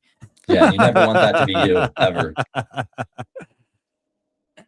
How was the Bible introduced to you in your life? How was that instilled in your life? I've grown up going to church with my family. Both of my parents are very strong Christians. And what do they do? What are their jobs? My mom was a teacher for 20 years. She just actually um, retired from that, and she just opened up a mobile art studio on a Oh, that's bus. cool. My dad, her and my dad kind of rebuilt this school bus into a mobile art studio. So she's gonna start doing that in photography, and my dad's a private pilot. Oh, for like flying like people around Yeah, on their planes. yes, sir.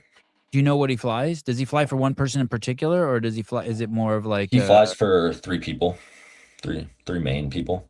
wow? And they're people based out of? Are they based out of Seattle? Based out of Tri-Cities. No shit. Big farmers. Yeah, Oh, that's really cool. Does he ever yeah. come home with like a box of peaches or something?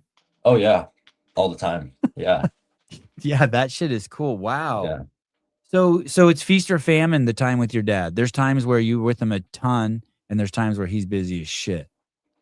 yeah. He's honestly home quite a lot, but there are definitely times like right now he's gone for this past week, and then he comes home, I think tonight. But um, he's home probably 4 out of the 7 days of the week for the most part. Does he always fly the same? Do the same farmers? Do they share the same plane, or he flies 3 different planes? I think some of them share, but it's like two or three he probably flies in total. Do you know what the plane is that he flies? He flies some type of King Air and Yeah, then yeah, a it's a good. Citation something. Yeah, Yeah, wow, crazy, super cool planes. Wow, yeah, yeah, that's what Greg had. King Air. What such an awesome plane. That's cool. yeah. So he usually that means he usually stays within like this side of the country when he flies. For the most part, but he's done some Florida trips and uh hunting trips in Canada and a bunch of Wow, fun stuff. Yeah, oh, that's cool. um, does your mom have an Instagram account? she does. What is it? So her main account, I think it's like Sass Metcalf something. But What's the then she one with the also bus? I want to see this thing. Make Your Mark Art. Make Let's see if I your can. mark. That's a long. Make your mark. It's Make Your Mark _ art. Make. Say it again. Make your art. Make Your Mark Oh, _ art. make. Oh yeah, it popped up. I think. Make your mark _art. All right. I want to see if I can see this bus. Oh wow. Yeah, it was a yellow school bus about 4 months ago. Oh wow. She tricked that thing out. Yes, sir. Oh, that is cool. Oh, how fun. What did she teach for 20 years? Art, elementary school art. And is she a creator herself? Does she make art herself? She enjoys it, but she doesn't do it all the time just for fun. Yeah, that bus is dope. Wow, they did a good job on that. Thank you. They really did. Oh my god, your mom is so young. Holy cow. Nuts. Oh, here it is before and after. Oh, Yeah, much better. 3 months. The Yeah, one on top gives me anxiety. yeah. Much Our better. neighbors thought we were crazy for a little while. The one on top gives me anxiety. Like, oh my goodness. Hey Taylor, that's the same bus you used to ride, the short bus. That's perfect. All right. I hope I hope our paths cross. Yeah, for sure. Please make sure you if there's anything you got from me, please make sure you email Dave. Always bug Dave. Gotcha. He's a busy man, but he loves supporting anyone who's as passionate as you, self-taught, Okay, deep I'll deep get in on that. yeah, deep in the community. Be like, hey, Yeah. Sevon said you would get me an L1. Wait till after the games because that's probably so Oh, many yeah. things are falling through the Oh, cracks. yeah, for sure. Yeah. Hey, I appreciate you. I know the scheduling of this was weird, Maddox. Oh, yeah. You're But totally good. I appreciate you coming on. Thanks Say for hi to having me. Troy and James, Will and do. hopefully I see you this weekend. Yeah. Thank you. All right, brother. Great getting to meet you and getting to know you. Yeah. Thank you. Thank you so much. All right. Cheers. All right. See ya. Maddox Metcalf. Maddox Metcalf. Doesn't sound like an NFL player. Dang. What's the big takeaway from this kid? What's the big takeaway? Anyone want to guess? What's the big takeaway? I said it. I focused on it.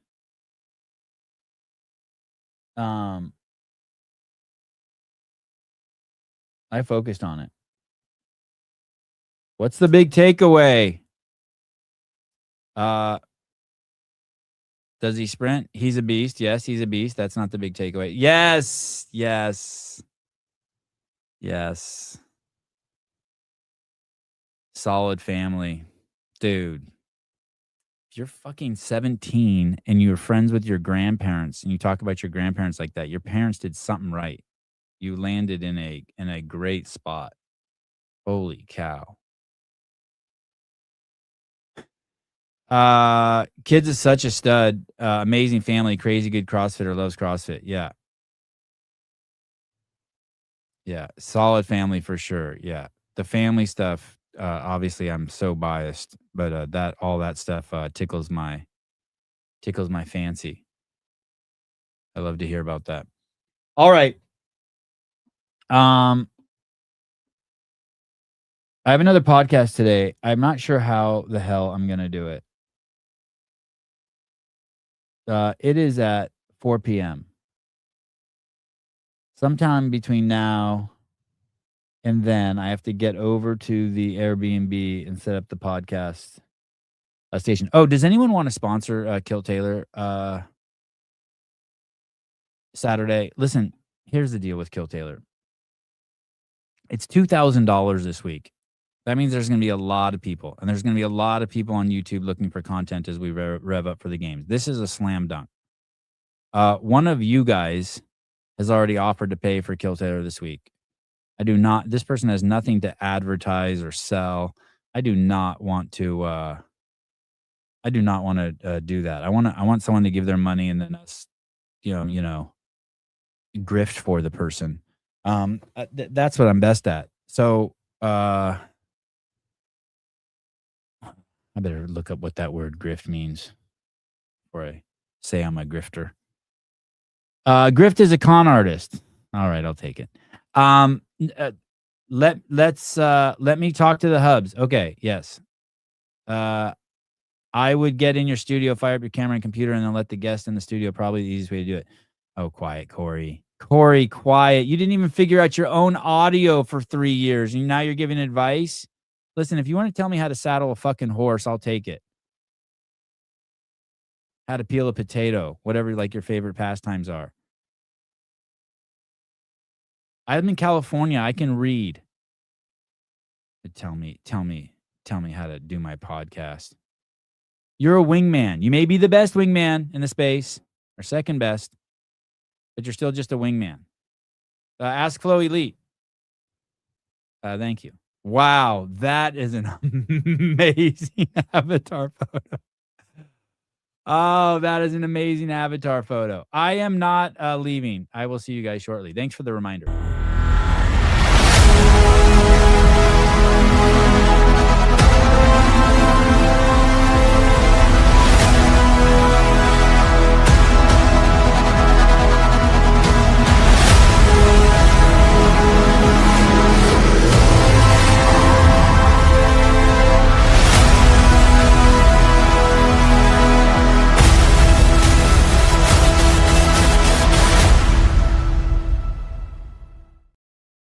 I reached out to those testing. I reached out to those guys. Thank you, Corey. I thought it wasn't good. It was a 7 out of 10, but it was pretty good ass pounding. But I appreciate the Fake laughter. Those I reached out to those guys after I saw that they were pumping money into the games, and I said, "Hey, if you guys have any sizzle reels, let me know, and I'll only charge you $100,000 to run them." And we agreed on $90,000. So while the rest of you were complaining, I made a cool quick 90K. That's it. I just have to show that once a day, and I get $90,000. Pretty cool. Pretty. It's really cool. Can you imagine the stuff the stuff I get to do with that? New trampoline for the kids, couple new fruit trees. Easy day. Easy day. Okay, where were we? So yeah, how this guest I'm having on, can I, yeah, of course you can have $20. Of course you can have $20. The point is this. The point is this. Do you guys know the phrase arguing with reality? That was one of the first arguing with reality. That was one of the first at a young age I became enlightened, very wise. I became one with God. But it was hard to maintain. So there was a chatter that would interfere with staying in that spot. So to stay in that spot, you need cues. You need cues, positional cues. And one of the first ones I got, my wife gave me, or not one of the first ones, but one of the most potent ones I got. Arguing with reality, wishing things were different or telling yourself it shouldn't be like this creates unnecessary tension. Acceptance doesn't mean you approve of the situation. It means not acknowledging what is so you can stop wasting energy fighting it and start figuring out what your next move is. It's a pretty superficial definition, but I give that to you free. If you know how to use it, it'll be a life changer for you. Sevi, what's the best beach to go to when we go to San Jose? God, I should not tell you that. Joseph, do you have my phone number? I should not say that on here. What if 2% of this 100 listeners I have goes to that beach?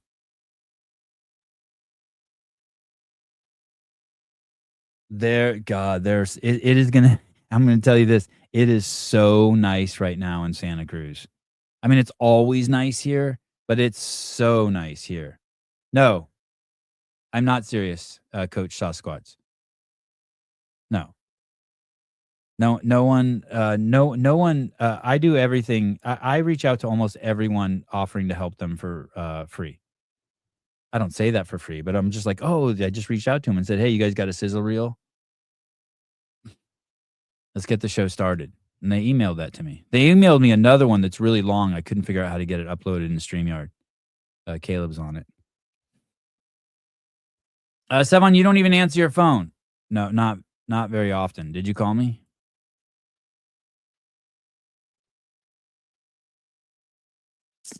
Best one is San Jose Airport, fly to John Wayne, go to Orange County Beach. No. Dickhead, Brad. You dickhead. It's like a berry patch, never divulge. Yeah, you're probably not gonna go wrong. You're probably not gonna go wrong. We have our we have our white trash beaches, where all the inland people come. And I like those beaches. I like those beaches. I like the white trash. But God, there's some just crazy beaches along the coast. Just drive. It's a really short coastline. It's only that's here in Santa Cruz. No, I don't go to any of them near cilantros. Thank you for asking. Nope, none of those.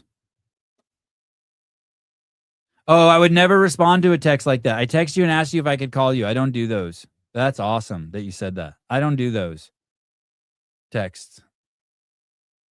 Can I have a minute of your time? Sorry to bother you.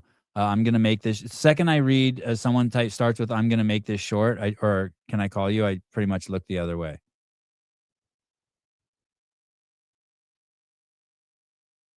You know what I mean? It's like, hey, just either call or don't call or say what you're gonna say or like I don't do any or my favorite one, Franco, is this one. People be like, "Hey, can I get Greg's number? There's something I want to say to him." Or, "Can I get Dave's number?" It's like, "Oh yeah, that's what I'm gonna do. I don't even know what the fuck you're gonna say to him, and I'm gonna give you his fucking number." Yes, got you. Yeah, you just call me or text me or no one can bug me because I have complete control over my phone. I don't let anything. I get no stress from my phone, like zero. I like my mom taught me that lesson as a young boy. It's like 9 years old watching TV. The phone rang. I jumped up from watching Knight Rider, The Incredible Hulk, whatever epic show I was watching. And my mom's like, "You don't have to answer the phone." I'm like, "But it's ringing." She's like, "That doesn't mean shit." And I was like, "Oh, light bulb went off. I got it. I got it. I get it." I don't know how. I think I'm close to Pebble Beach. I don't know how close. Want me to look? I think I'm close.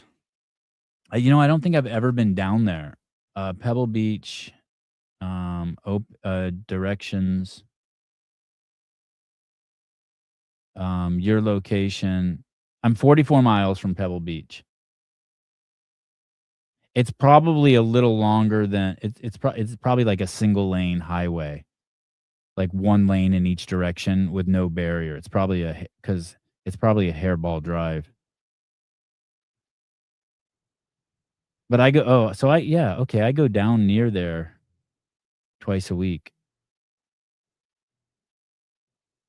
There's some nice drive down there called like the 7-mile drive or 12-mile drive, or if you want to, I think you just look at like filthy rich people, filthy, filthy rich people's homes on the beach. Filthy.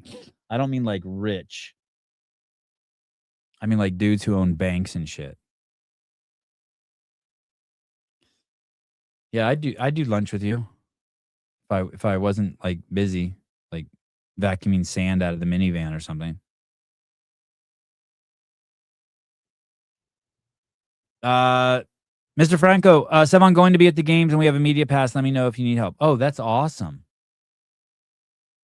Okay. Text me or call me. Oh, 17-mile drive.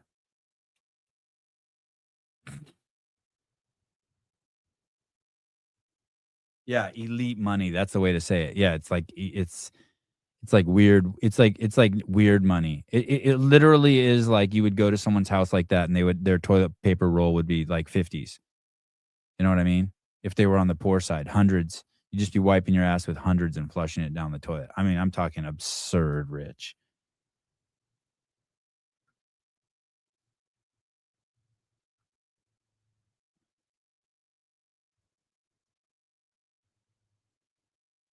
I'm looking at text messages to see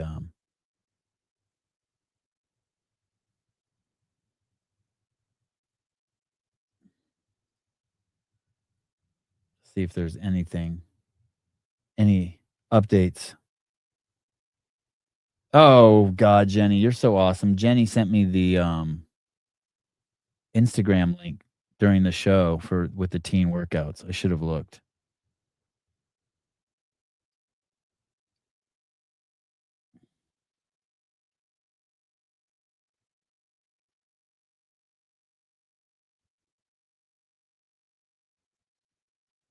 Oh, nice. Nice. Nice grab. Oh, that's awesome. That's awesome.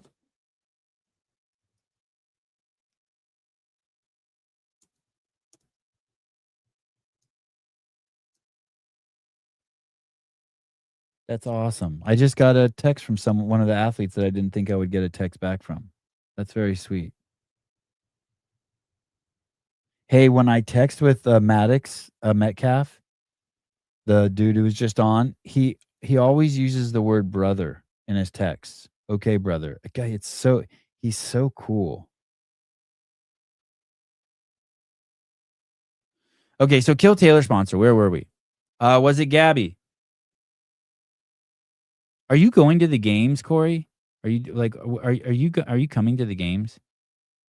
God, I think I would put you on the top 5 people I want to meet.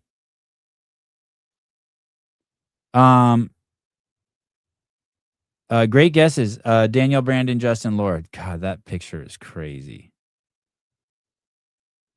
Sevi, where's the Tia interview? Send Shane a reminder. I'm gonna have someone from the Proven Camp on today at 4, maybe 2 or maybe 3 people. I will talk to Tia at the games. The last year I was very being very sensitive to relationships. This year I'm just gonna be my loving, generous self, and if people shit on me, then I'll avoid them. But I'm gonna put up my I'm gonna do my best alchemist routine and show up there and try to get glorify every athlete, every coach, everyone I see. So, yeah, I watched Trump's speech last night. It was like anytime he's on the TV, it's like for me, it's like it's like my favorite. It's like my favorite thing on TV. If the Incredible Hulk used to be my favorite Thursday night show, when Trump speaks, I get all giddy. It wasn't his best. I wouldn't say it was his best. It wasn't his best. Wasn't Dave supposed to interview Vellner on Wednesday? Yeah, that I think so. Did that not go up? I think Lauren Khalil interviewed him. I probably will watch that.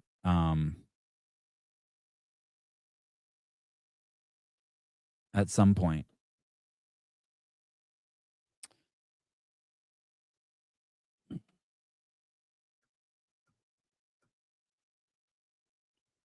There's like 20 things I'm juggling. You know, nothing major, but just like what's the address of the Airbnb? Who's flying in where? Did that new camera battery show up that I wanted? Did I water the garden? Do we have internet and electricity for our sideline suite at the game? It's just all these little things.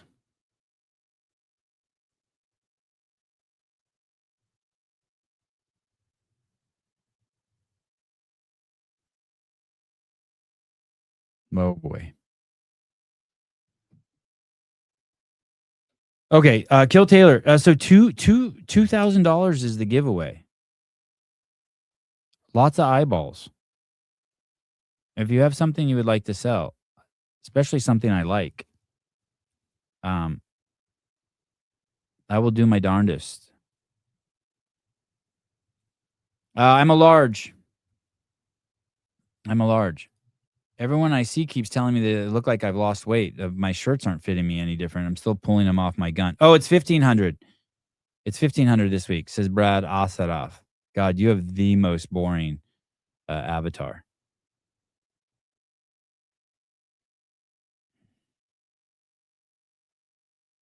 I got nothing to sell.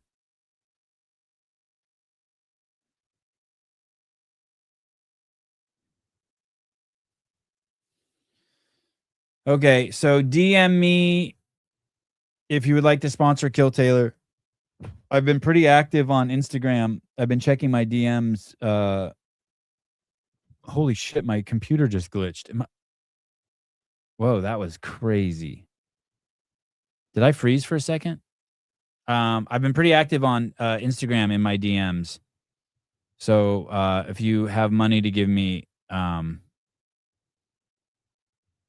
sponsor Kill Taylor, hit me up in the DMs. No, don't do my personal one. Don't do the Sevon podcast one. I think Caleb maintains that one. I think.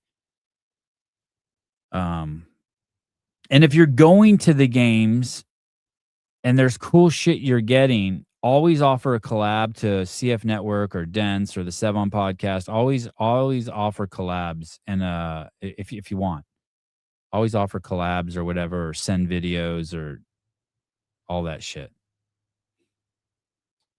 Too late. You said $2,000. It says 1,500. Okay. I don't even know how we're going to do Kill Taylor. I'm pretty sure Taylor and Bryson fly in tomorrow. It doesn't make any sense to me.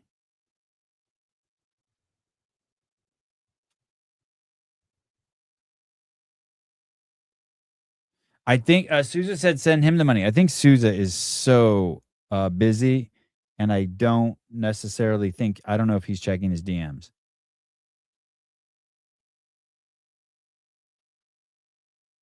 Does my Mac Pro have a... Do computers have HDMI ports? Do laptops have HDMI ports? Mac HDMI port.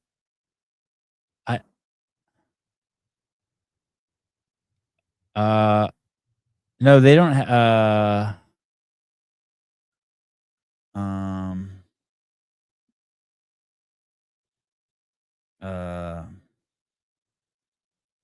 No, that's not right.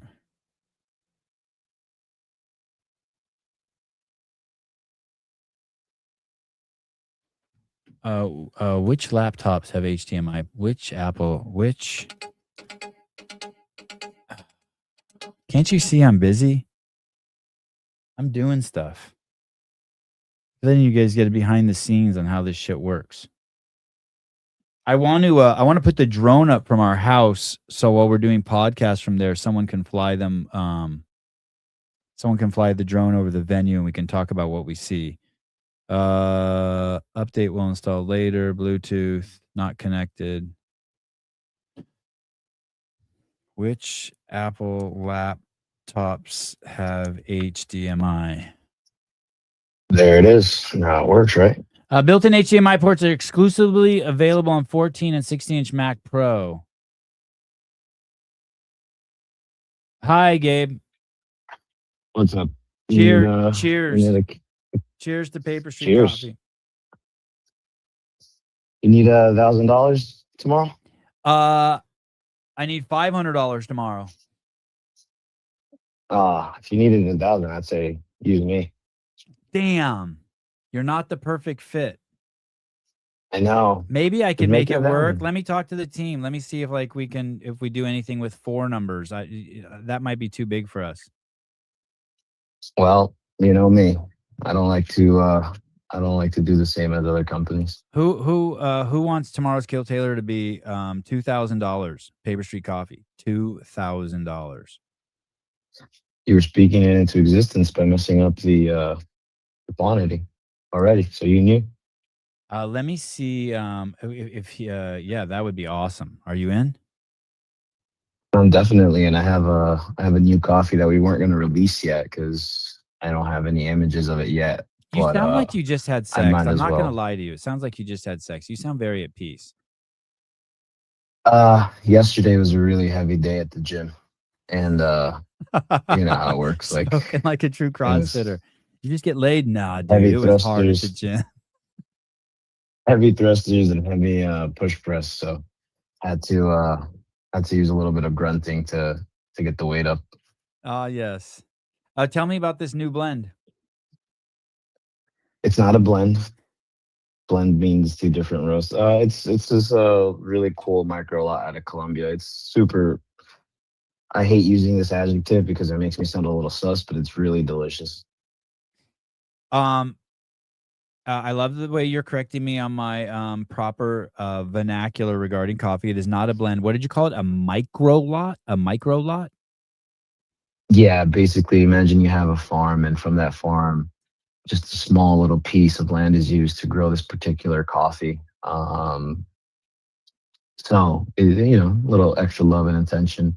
We're going to release it next month, but I think we could do like a limited run with it for this weekend. A micro lot of coffee is a highly traceable limited edition batch harvested from a specific plot in a microclimate or single estate farm, separated from the bulk harvest to preserve unique flavors, high cupping scores. These premium, ethically, I'm not too worried about that, sourced, like if you pick the beans and they scream, that's fine. Ethically sourced beans are highly prized by specialty roasters like Paper Street Coffee. Usually they come in volumes of 70 to 50 bags. God, that is limited. And that's 77 to 50 bags like worldwide, like, which is crazy to think about. Yeah, that's super crazy. Hey, this is totally off subject, but could I plant a coffee plant in my yard Yeah, and yeah, then yeah. You and then can. It pick the won't. It probably beans? won't produce. Oh, go ahead. It won't produce fruit. It's cherries. It's cherries. It will produce. It'd probably be super small cherries because you don't have a lot of elevation, and they thrive in an anaerobic environment. Well, so less oxygen.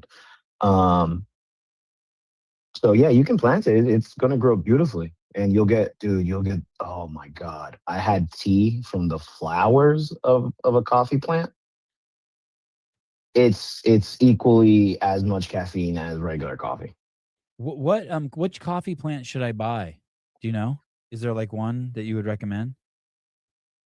Coffee plant Depends on the for climate. California. You can just I'd probably say just like a regular generic one. They have really crazy variety ones, and but you'd be spending money for no reason, to be honest with you. Coffea arabica, if you want traditional beans or plant native to California.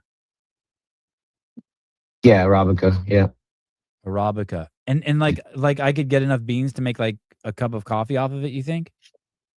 negative. Oh. Definitely not. Definitely not. You know how long it takes for you once you plant it to actually get a cherry to grow? Dude, it's gonna take you maybe 3 to 5 years. Coffee plant coast how many years to get berries? I didn't even know they were berries. Cherries. Cherries. 3 to 4 years. Oh yeah. Yeah, also known as cherry. Okay. Yeah, it's not an easy process. It's actually a fucking pain in the ass process. But once you do, oh man, you're gonna have something unique, bro. You can do so much with the cherry itself. You don't even need the actual coffee bean. Can you eat it or would it be like crazy bitter? It has very little fruit on it. So imagine a cherry with a big ass pit inside of it. Oh. It says once your coffee, listen to this, you probably know this too. Once your coffee plant flowers, it takes 7 to 11 months for the cherry to mature. That's a crazy amount of time on the tree to not get eaten by a bug or a bird or some shit. That's crazy. Well, that's why the whole elevation thing. Oh, because there's You have a lot less. Yeah. predators up there. Wow. Okay. Yeah. Oh, And then shit. the flower only like blooms for a few days before it dies. But that flower is delicious. Treat coffee plants similarly to gardenias. I've never been able to. I've had a gardenia on my property for 7 years, and every year it just gets smaller and smaller. It's like I don't know how to take care of gardenias, so that sucks. They require well-draining, slightly acidic soil. Mine's pretty acidic. Regularly watering and protection from coastal winds and frost. Oh, I'm screwed with. Wow. Okay. Yeah, but if you think about it, because coffee plants are so high in elevation, they do get frost throughout the course of the night. So it's a really cool balance. Whoever Steph is, send me an email to paperstreetcoffee.com, and if you want, let's do it. I have a really cool insurance person, but if you have better rates, do it. Look at that. Okay, Or so DM me on Instagram. okay, Brad, dust off the old post. Let's double post. Let's get Gabe in the loop with the micro coffee, exclusive coffee Same tomorrow. difference. Yeah, so I'll have something up later on. I'll take some pictures, and if you use the code Sevon, that's the only way that you'll get the coffee. I'm thinking of how we're gonna spin it to make sure that only listeners know that they're getting the specific coffee. We'll probably just add it on to whatever orders come in, so you won't have to pay anything extra. We'll just use you guys as like a sample size. Give you guys a little free coffee, maybe a can of Somo or Frost, depending how much we have left. I sent a bunch over to CrossFit Silicon Valley. If anyone is looking to do classes during the week of the games, if you go to CrossFit Silicon Valley, they have a bunch of coffee there. Awesome. I just started a text thread with me, you, and Brad, just so you know. By the way, do you know what I've been doing with the frost? I pour a can of frost into the blender. I put a scoop of protein in it and some creatine, and I blend, and then some ice, and then a little bit of milk, and I blend it up, and I drink half about 10 minutes before the workout. I take a massive, massive deuce and clear out the system. I work out really hard, like probably like as hard as Jason Hopper or something. And then when I'm done, there's a big cup left for me to drink so that I have enough energy then to go throughout the rest of the day, taking my kids around, being a professional bus driver. It's really cool. That's really become my go-to.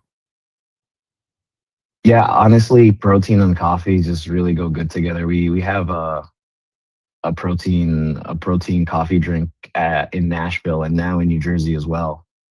But yeah, I mean, it's fucking amazing. No, have I seen Tia kick everyone out of the gym? No, I was surprised to see her. Why did working someone out, say it? Did which is someone ask really that? cool. Oh, Yeah, in the chat, someone asked. oh, Gabe, have you seen Tia kick everyone's ass since she's back in the gym? Oh, not kick everyone out, just kick their ass, just beat them in workouts. No, I have not seen. I have not seen it. You know what the coolest thing was when I took my kid 2 weeks ago to see everyone there. All the Australians, by the way, are amazing. Like, God, they're such cool people in real life or in person. But my kid, out of everyone, he remembers Colton. Oh yeah, I my don't kids. understand. Yeah, my kids gravitate to we have a picture of Colton up in our kitchen. They love him. They love It's so him. crazy. It's so crazy how just even it's just I don't know what energy oozes out of him. It's just people gravitate to that guy, and it's just so cool that it's not just it's not just us who whatever I guess suck him off or whatever you want to say, but it's just what he is. I think it's probably animals are like that too around him. He's in control and he's alpha.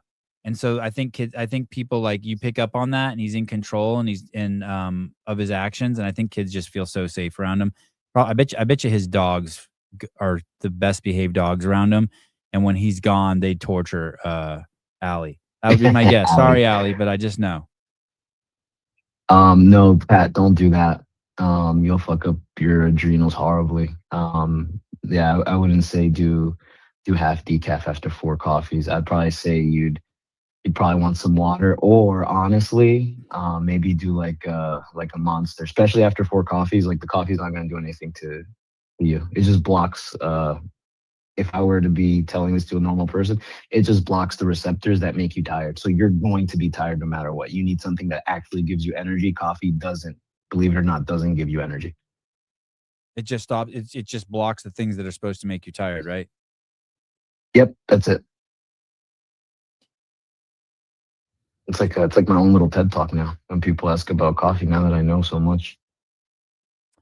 Oh, dude. Also, while I'm here, super heartbreak because I posted last week about a space that we were super close in getting. Yes. And the landlord got back to us 2 days ago, saying that they don't want us to have the space because they're really good friends with the coffee shop owner, like 3 doors down from where we were looking at. Oh geez. Oh geez. Yeah. Yeah, and we came in at a really nice. We didn't even ask for much, but it's business, and we're already looking at different spots. So as much as it sucks to be transparent, open with everyone, like letting people in, I mean, this is part of the whole story, right? Sometimes you can't control shit, and here we are. Hey, I liked it. It's exciting. It's a good story. It's smart. I'm hoping it leads to like the like the climax, which is me stressing out about opening another coffee shop. Well, I loved it. I got so excited for you, and I'm still excited. I'm glad that the story keeps going. Yeah, we're not ending. We're not ending.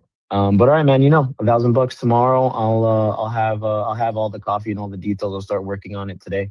Okay. And again, if you guys have any questions about coffee or anything that y'all want to know about how to be a semi-successful business person by tripping over himself, but dude, all right, no one's listening, right? No, just us. I ended the show. Go ahead.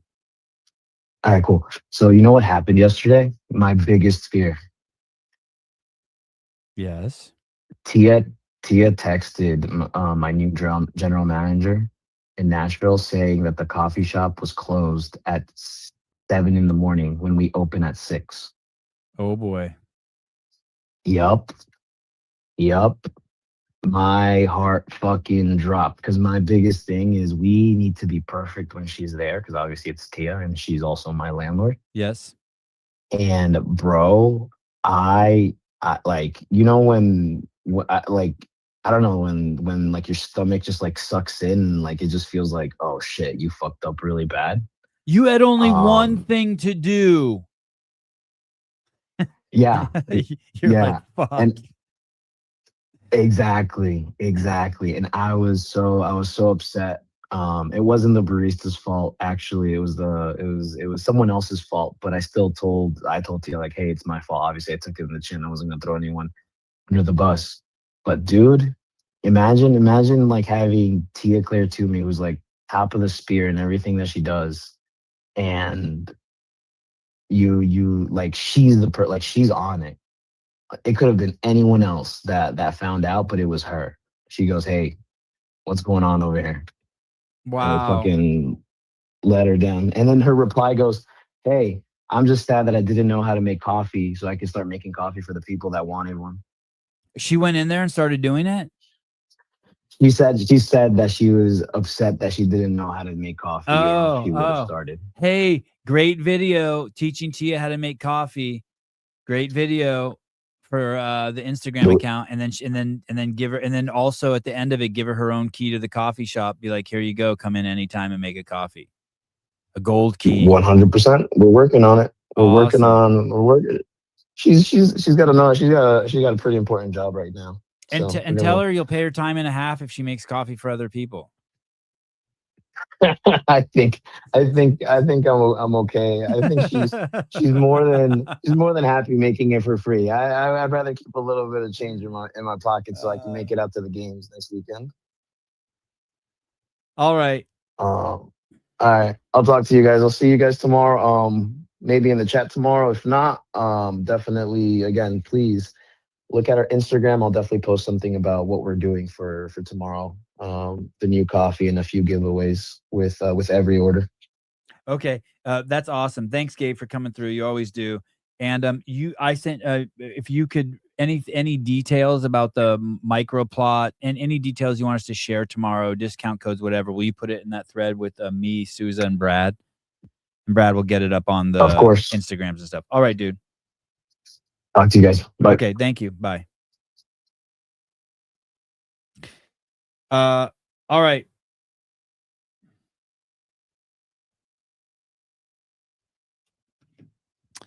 All right. That's it. I'm gonna load up the rental, and I'll see you guys later on today. I don't know if I'm gonna stay here and do the best podcast of the year, or if I'm gonna try to go over and set up quickly at the Airbnb. All right. I will talk to you guys later. Bye-bye.